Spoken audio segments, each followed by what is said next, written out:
ಅಶೋಕ್ ಅವರೇ ನಮಸ್ಕಾರ. ನಮಸ್ಕಾರ. ಎಲ್ ಕೆ ನನಗೆ ಅಡ್ವಾಣಿ ಅವರನ್ನ ನೀವು ಬಹಳ ಹತ್ತಿರದಿಂದ ನೋಡಿದ್ದು ಹೇಗೆ ನೆನಪಿಸ್ಕೋತೀರಿ?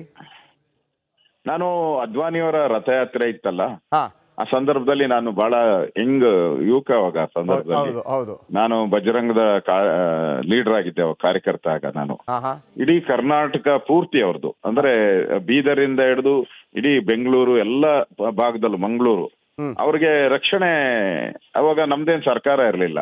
ಓ, ನೀವೇ ನಾವೇ ಬಾಡಿಗಾರ್ಡ್? ರಕ್ಷಕರಾಗಿ ಅವ್ರ ಜೊತೆ ಪೂರ್ತಿ ನೀವು ಬಾಡಿಗಾರ್ಡ್? ಒಂದು ಹಳೆ ಅಂಬಾಸಿಡರ್ ಕಾರ್ ಕೊಟ್ಟಿದ್ರು ನಮ್ಗೆ. ಓಕೆ.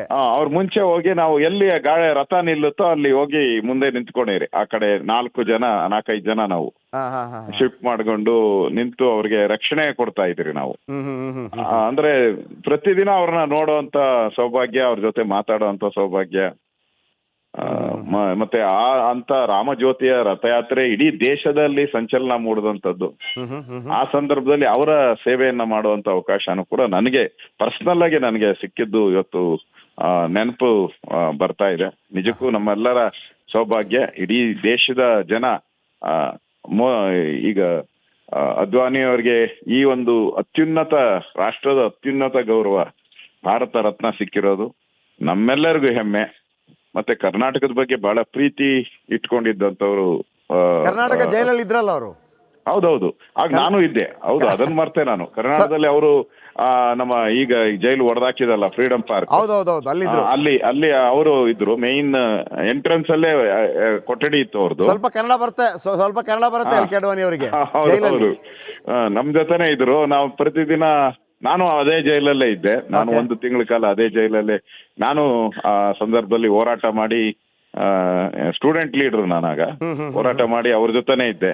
ಮತ್ತೆ ಅವ್ರ ಜೊತೆನೆ ಅಂದ್ರೆ ಜೈಲಲ್ಲಿ ಈ ಫ್ರೀಡಂ ಫೈಟ್ಗೋಸ್ಕರ ಎಮರ್ಜೆನ್ಸಿ ತಂದಂತ ಸಂದರ್ಭದಲ್ಲಿ ಇಂದಿರಾ ಗಾಂಧಿ ಅವರ ದುರಾಡಳಿತದಲ್ಲಿ ನಾವು ಒಂದು ಹೋರಾಟ ಮಾಡಿದ್ರಿ. ಈ 2 ಅನುಭವ ಅವ್ರ ಜೊತೆ ನನಗೆ ಸದಾ ಉಳಿಯುತ್ತೆ. ಅಂದ್ರೆ ಪರ್ಸನಲ್ ಆಗಿ ಅವರ 2 ಜೊತೆ ಅಂತ ಒಬ್ಬ ದೇಶದ ಉಪ ಪ್ರಧಾನಿಯಾಗಿ, ಅದರಲ್ಲೂ ಹೋಮ್ ಮಿನಿಸ್ಟರ್ ಆಗಿ ಒಂದು ಉಕ್ಕಿನ ಮನುಷ್ಯ ಅನ್ನೋ ಒಂದು ಬಿರುದನ್ನ ಪಡೆದಿದ್ರು. ಒಳ್ಳೆಯ ಒಂದು ದೇಶಕ್ಕೆ ಒಂದು ಕೊಡುಗೆಯನ್ನ ಕೊಟ್ಟಂತವ್ರು. ವಿಶೇಷವಾಗಿ ರಾಮ ಮಂದಿರ, ಇವತ್ತೇನ ರಾಮ ಮಂದಿರ ನಿರ್ಮಾಣ ಆಗಿದೆ ಅಂದ್ರೆ ಅದಕ್ಕೆ ಮೂಲ ಪುರುಷರು ಅವರೇ. ಅವರೇ ಮೂಲ ಪುರುಷರು. ಅವರು ಇಡೀ ದೇಶ ಸುತ್ತಿದ್ದಾರೆ. ಯಾರ ಕೈಲೂ ಸಾಧ್ಯನೇ ನೀವು ಯಾವುದೇ ರಾಜಕಾರಣಿ ಇತಿಹಾಸದಲ್ಲಿ ನೀವು ಕೊಡಿ, ಯಾರ್ದಾಗ್ಲಿ, ನೆಹರುವಿಂದ ಹಿಡಿದು ಇಲ್ಲಿವರೆಗೂ ಅಷ್ಟು ಬಾರಿ ದೇಶ ಸುತ್ತದ ವ್ಯಕ್ತಿ ಯಾರು ಇಲ್ಲ ಇಡೀ ದೇಶದಲ್ಲಿ.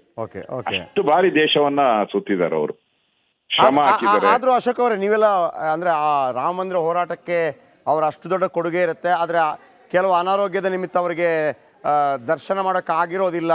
ಸೊ ಆ ನಡುವೆ ಈಗ ಒಂದು ಭಾರತ ರತ್ನ ಬಂದಿರೋದು ಒಂಚೂರಾದ್ರೂ ಸಮಾಧಾನ ತಂದಿದ್ಯಾ?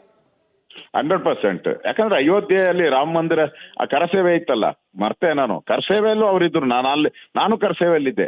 ಈ 3 ಇನ್ಸಿಡೆಂಟ್ಸ್ ಅವ್ರ ಜೊತೆ ಇದ್ದೀನಿ ನಾನು. 3 ಸಂದರ್ಭದಲ್ಲಿ ಅವ್ರ ಜೊತೆಯಲ್ಲಿ ಇದ್ದೀನಿ ನಾನು. ಅದರಿಂದ ಹೆಮ್ಮೆ ಇದೆ ನನಗೆ. ಆಗ ಇವ್ರಿಗೆ ನೀವು ಹೇಗೆ ಎಲ್ ಕೆ ಅಡ್ವಾಣಿ ಅವರಿಗೆ ಬಾಡಿಗಾರ್ಡ್ ತರ ಇದ್ರು, ನರೇಂದ್ರ ಮೋದಿ ಅವರು ಕೂಡ ಅವ್ರಿಗೆ ಒಂದು ರೀತಿಯಲ್ಲಿ ಅಸಿಸ್ಟೆಂಟ್ ತರ ಇದ್ರು. ಹೌದೌದು, ಇನ್ಚಾರ್ಜ್ ಅವಾಗ. ಅವರು ಇಡೀ ರಥಯಾತ್ರೆ ಇನ್ಚಾರ್ಜು ನರೇಂದ್ರ ಮೋದಿ ಅವರಿದ್ರು. ಕರೆಕ್ಟ್. ನರೇಂದ್ರ ಮೋದಿ ಅವರಿದ್ರು ಇಡೀ ಇಂಡಿಯಾದ ಇನ್ಚಾರ್ಜ್ ಅವರು. ಅವರೇ ಅವಾಗ ನರೇಂದ್ರ ಮೋದಿ ಅವರು ಅದ್ವಾನಿಯವರ ರಥಯಾತ್ರೆ ಇನ್ಚಾರ್ಜ್ ಆಗಿ ನೇಮಕ ಆಗಿದ್ರು ಆ ಸಂದರ್ಭದಲ್ಲಿ ಅವರು. ಧನ್ಯವಾದ ನಮ್ಮ ಜೊತೆ ಮಾತನಾಡೋದಕ್ಕಾಗಿ ಅಶೋಕ್ ಅವರೇ.